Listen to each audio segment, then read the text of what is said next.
Kirana mantap tajam Andi Santoso yang belum sembuh dari kenyataan yang dia temukan. Apa sedemikian tidak sukanya ayah saya kepada kami, bahkan ibu saya yang telah mengandung selama 9 bulan, dan bertarung nyawa melahirkan putrinya, kini namanya tak tercetak di akta lahir berganti dengan nama perempuan lain.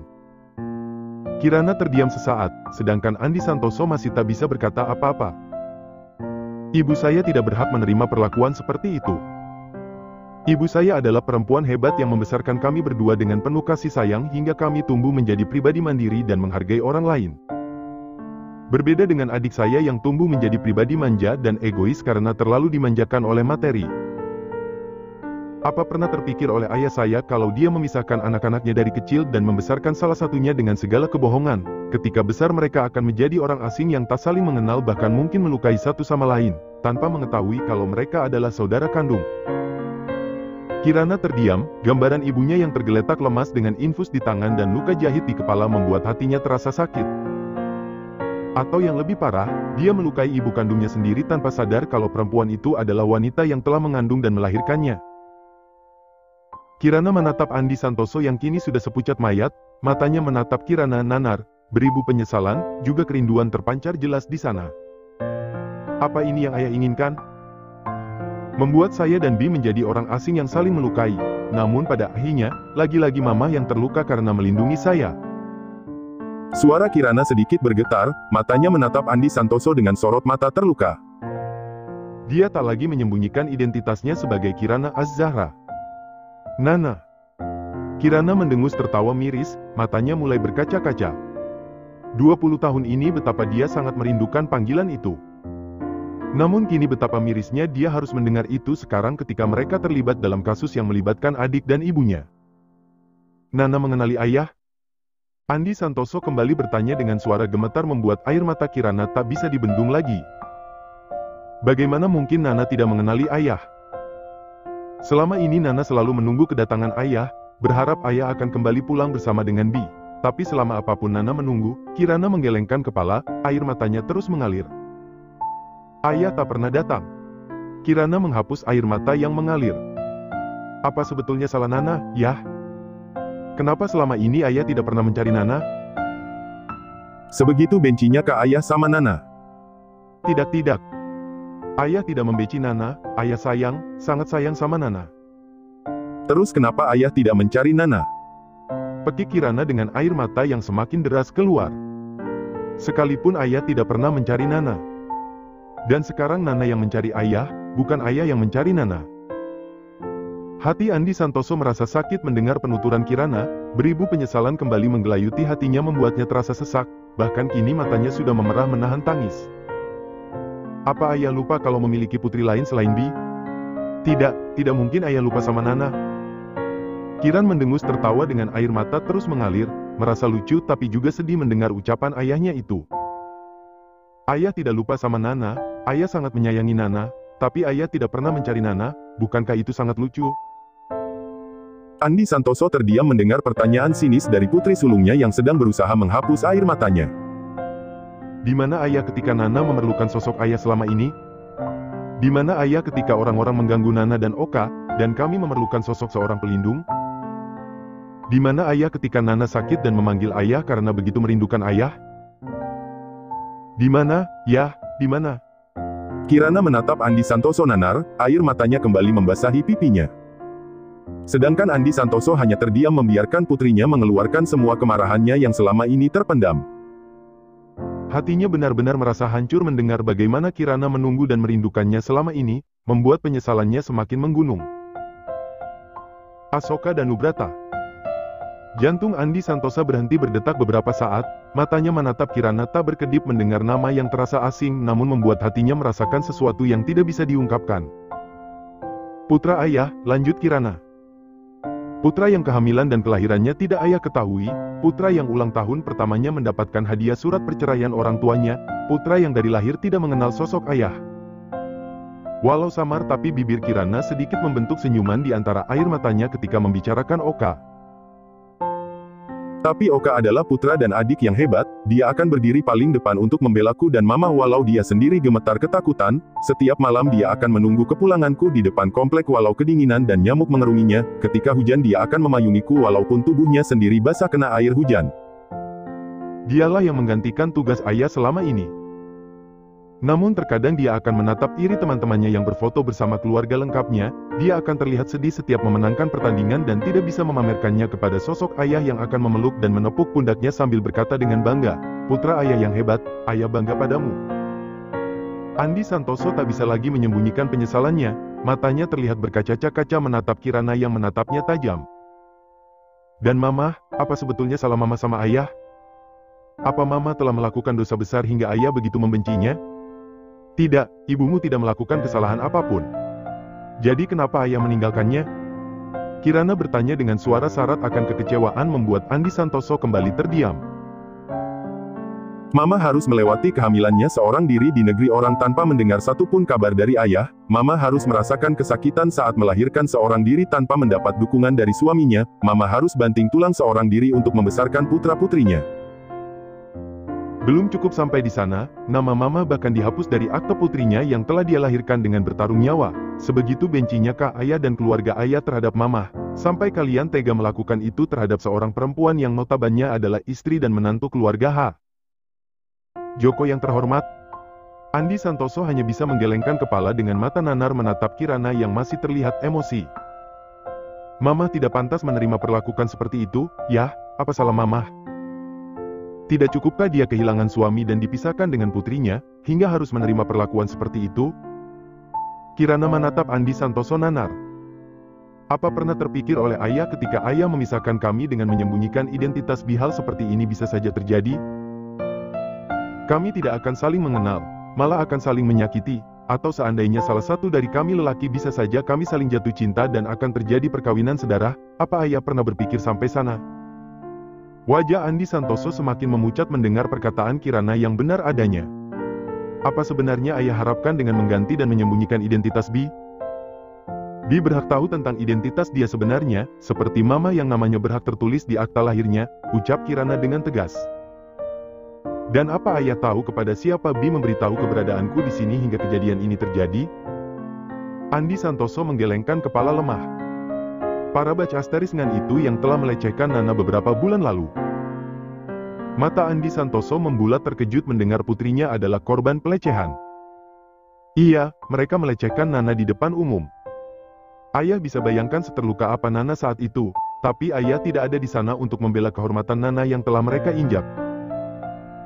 Dan semalam bisa ayah bayangkan setakut apa Nana ketika melihat mimpi buruk Nana beberapa bulan lalu berdiri di hadapan Nana dengan senyum yang membuat bulu kuduk Nana berdiri.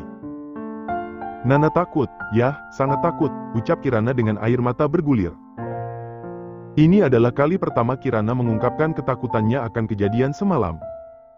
Nana takut kalau mereka kembali menyentuh Nana. Tubuh Kirana kembali bergidik membayangkan hal itu. Namun kali ini Nana salah, bukan Nana yang terluka, tapi Mama. Wajah Andi Santoso kini pucat pasi mendengar penuturan Kirana. Saat ini Mama terbaring di rumah sakit dengan luka jahitan di kepala karena melindungi Nana dari para bajingan yang tak lain dan tak bukan adalah teman dari adik kandung Nana sendiri. Air mata Kirana semakin deras berderai, dengan suara gemetar dia bertanya. "Apa sebetulnya salah kami, ya?" "Apa?" Tidak. "Kalian tidak salah, ini salah ayah." Andi Santoso kini memukul dadanya dengan penuh penyesalan. "Salah ayah? Kalian tidak salah sama sekali. Ini karena keegoisan dan kekeras kepalaan ayah. Nana tidak salah." Andi Santoso menggenggam tangan Kirana dengan erat. "Maafkan ayah, maafkan ayah. Ayah salah." Andi Santoso tak bisa lagi menahan air mata penyesalannya. "Tolong maafkan ayah." Andi Santoso mencium tangan anaknya yang kembali tergugu melihat ayahnya menangis seperti itu. Rasa sayang, kerinduan akan sosok ayah selama ini mengalahkan kemarahan juga kekecewaan yang selama bersemayam dalam hari Kirana. Sebagai seorang anak mana mungkin dia tega melihat ayahnya menangis meminta maaf penuh penjelasan seperti itu, membuat Kirana hanya bisa menangis tanpa bisa berkata apa-apa lagi. "Kirana, off." Dulu ego ayah sebagai seorang lelaki seolah terluka ketika ayah kehilangan pekerjaan dan harus hidup hanya dengan mengandalkan gaji ibumu. Sebagai seorang lelaki, suami dan ayah merasa gagal karena tidak bisa memenuhi kewajiban sebagai tulang punggung dan seolah hidup hanya menumpang dari ibumu. Ayah mulai bercerita setelah kami berdua tenang dan aku kembali menuntut penjelasan darinya. Ego dan gengsi ayah yang besar juga terluka membuat emosi ayah menjadi labil. Itulah yang memicu pertengkaran-pertengkaran ayah dengan ibumu. Ibumu tidak salah, sudah sering dia mengalah tapi itu malah membuat emosi ayah semakin menjadi. Dan akhirnya ibumu mulai merasa lelah karena harus menghadapi emosi ayah yang tidak stabil, dan pertengkaran pun tak bisa dihindari. Sampai akhirnya hari itu tiba. Hari di mana ayah meninggalkanku dengan membawa Bi. Ayah memang sudah merencanakan untuk pulang ke Indonesia, jadi semua dokumen telah ayah siapkan untuk kita berempat. Namun hari itu ibumu mengatakan kalau dia tidak bisa pulang ke Indonesia karena kontrak yang terlanjur ditanda tangan. Ego ayah kembali terluka karena ibumu tidak mau mendengarkan ayah, membuat ayah pergi membawa BI dengan harapan ibumu akan menyerah dan pulang bersama-sama. Kulihat mata ayah sedikit menerawang seolah mengingat hari itu. Hari itu ayah menghubungi ibumu mengatakan kalau ayah dan Bi akan pulang ke Indonesia dan akan menunggu kalian di bandara. Namun ternyata sampai panggilan terakhir kalian tak pernah datang, hingga akhirnya dengan penuh kekecewaan ayah pun pergi bersama dengan Bi yang tertidur karena lelah menunggumu dan ibumu. Ada kekecewaan dari sorot mata juga suaranya. Sedikit banyak aku memahami kekecewaannya, tapi bukankah Mama sudah memberitahu kalau kami tidak bisa ikut karena terlanjur dikontrak dan tidak memiliki uang untuk membayar biaya pembatalan kontrak kerja? Ayah menganggukkan kepala. Iya, tapi ayah telah mengatakan kepada ibumu kalau ayah akan berusaha mencari uang untuk membayar biaya pembatalan kontrak itu, tapi ibumu menolak. Dia tidak ingin memiliki hutang kepada siapapun terutama orang tua ayah. Aku juga memahami alasan Mama. Bisa dibayangkan. Mama belum mendapat restu dari orang tua ayah, dan kalau harus berhutang kepada mereka bisa dibayangkan akan seperti apa mereka menghina Mama. Karena itulah setibanya di Indonesia ayah bekerja keras untuk menghasilkan banyak uang agar bisa membawa kalian kembali ke Indonesia dengan membayar biaya pembatalan kontrak ke kantor ibumu dengan uang hasil kerja keras ayah sendiri. Namun usaha ayah tidak berjalan seperti yang diharapkan. Aku melihat ayah menghembuskan napas berat, wajahnya tertunduk menatap cangkir teh dengan pandangan menerawang. Tahun pertama jatuh bangun ayah mulai merantis usaha bahkan tak jarang ayah tidak pulang meninggalkan Bi bersama Eyang dan Tante Mayang. Ibu sambungmu. Ayah menatapku mungkin mencoba melihat reaksiku ketika ayah menyebutkan nama perempuan lain selain Mama. Tapi aku tak peduli, yang kuinginkan sekarang adalah mendengar penjelasannya. Ayah terlalu fokus dengan bisnis hingga tanpa terasa Bi yang awalnya rewel selalu mencari kamu dan mamahmu kini mulai terbiasa dengan Mayang yang menjadi sosok pengganti ibumu. Awalnya ayah merasa tenang karena Bi sudah terbiasa dengan orang-orang di sini juga nama barunya, membuat ayah semakin gila bekerja. Tanpa ayah sadari perlahan dia sudah tak lagi mengingat kalian juga nama lamanya. Aku melihat mata penyesalan ayah, membuatku hanya bisa menghela napas menahan kekesalan. Usaha yang ayah rintis dengan susah payah pun mengalami kerugian cukup besar. Ketika itu terbayang wajah kalian berdua, ayah merasa malu untuk kembali kepada kalian dalam keadaan gagal seperti itu. Setahun lebih ayah pergi meninggalkan kalian tanpa kabar berita karena sibuk merintis usaha yang malah mengalami kerugian hingga ayah terlilit banyak hutang, ditambah Bi yang telah melupakan kalian lagi-lagi membuat ayah merasa gagal sebagai seorang suami dan ayah. Dalam keadaan terpuruk dan hancur itulah ayah memutuskan menceraikan ibumu, karena ayah merasa tidak pantas untuk ibumu yang luar biasa, dan ayah juga tidak ingin menyeret kalian dalam pusaran hutang yang ayah ciptakan sendiri dan malah membawa kalian dalam kemiskinan. Ayah ternyata tidak mengenal Mama dengan baik. Ayah menatapku yang menatapnya serius. Mama tidak akan mempermasalahkan itu semua, dia akan menerima ayah dengan tangan terbuka dan menjalaninya bersama-sama, kalau ayah mau kembali kepada kami.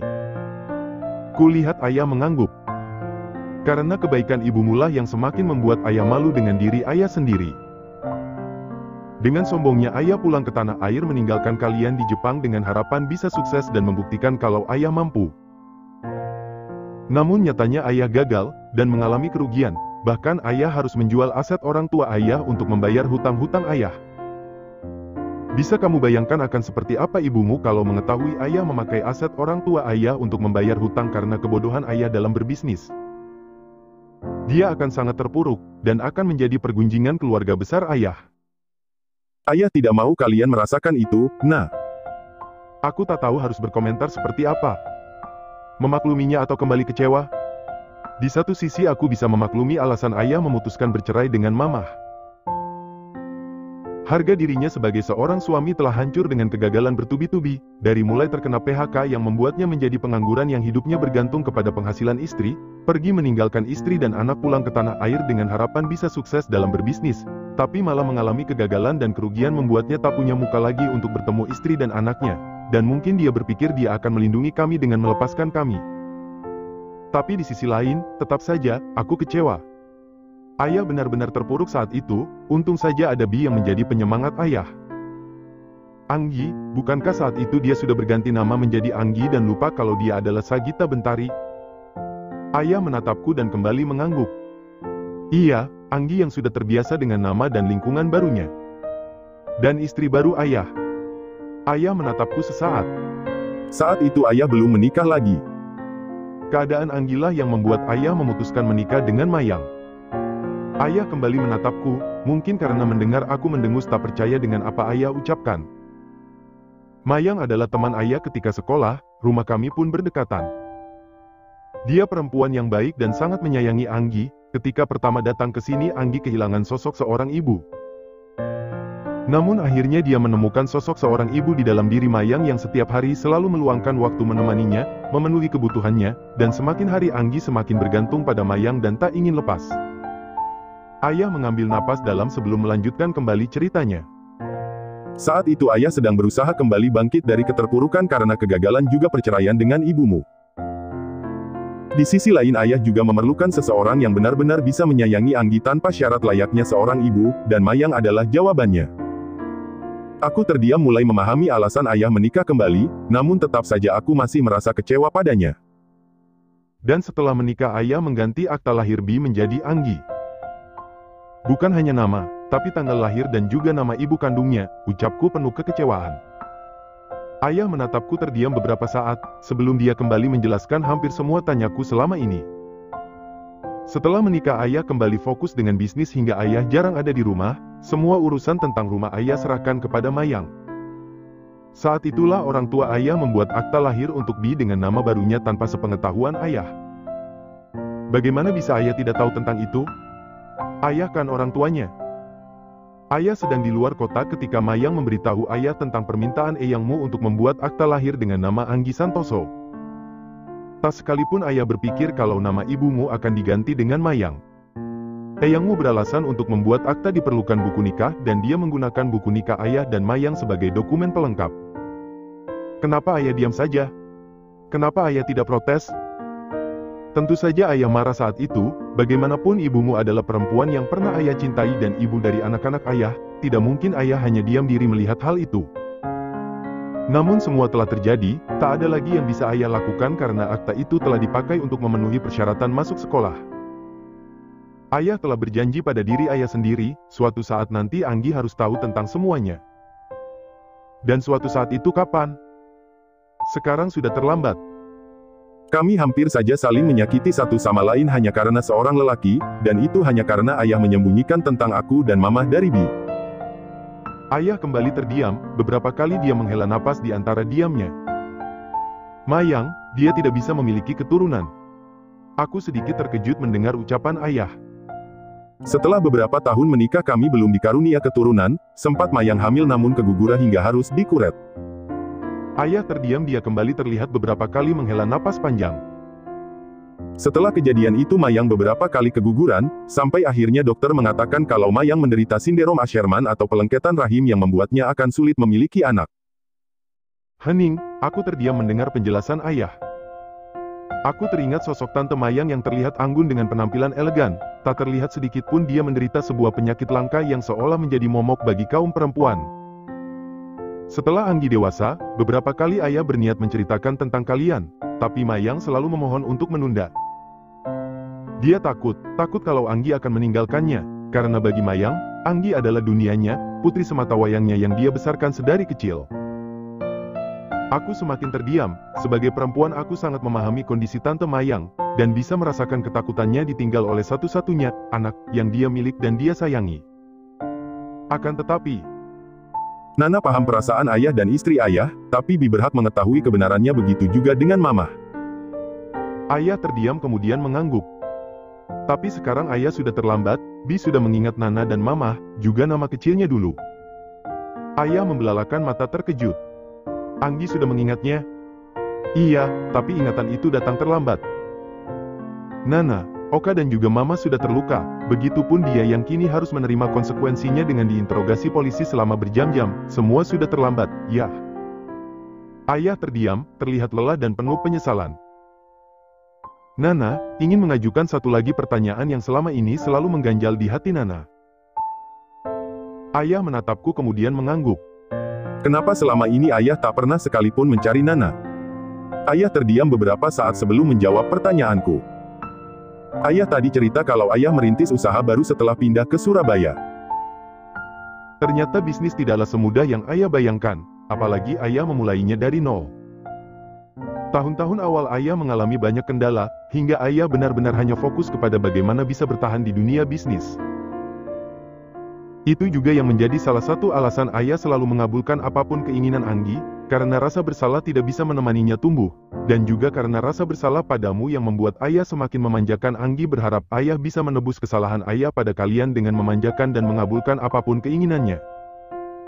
Ayah terdiam beberapa saat, matanya terlihat menerawang. Dia menghela napas sebelum melanjutkan kembali ucapannya. Kurang lebih di tahun ke-7, modal ayah mulai kembali dan mendapatkan sedikit keuntungan. Saat itulah ayah bertekad untuk mencarimu. Hatiku sedikit bergetar mendengar ayah mencariku. Ayah tahu kalian sudah tidak ada di Jepang, dan satu-satunya tempat yang ayah ketahui untuk mencari kalian adalah rumah kakekmu di Bekasi. Walaupun tahu kakekmu sangat marah dan kecewa kepada ayah, tapi hari itu ayah nekat datang dan siap menerima kemarahan beliau. Ayah menghela napas terlihat sedih sesaat. Tapi ayah terlambat, kakekmu sudah meninggal dan rumah di Bekasi sudah dijual. Ayah kehilangan jejak kalian dan tak tahu harus mencari kemana, sampai akhirnya salah satu tetangga kakek memberitahu ayah kalau kalian kembali lagi ke Jepang. Dia juga memperlihatkan fotomu dengan seorang anak laki-laki kecil yang tengah bermain bersama anaknya. Saat itulah ayah mengira kalau ibumu telah menikah kembali di Jepang dan kalian tinggal di sana. Hatiku mencelos mendengar penjelasan ayah. Di satu sisi aku gembira karena ayah mencari keberadaanku, tapi di sisi lain, bolehkah aku masih sedikit kecewa kepada ayahku karena berpikir seperti itu tanpa mencari dahulu kebenarannya? Note: Asherman Syndrome merupakan kondisi di mana ada jaringan luka di rahim yang bisa merusak endometrium atau dinding rahim dan bisa menyebabkan keguguran berulang bahkan sebelum mengetahui sudah hamil. Sindrom Asherman juga dikenal sebagai perlengketan rahim, tergolong penyakit yang jarang terjadi.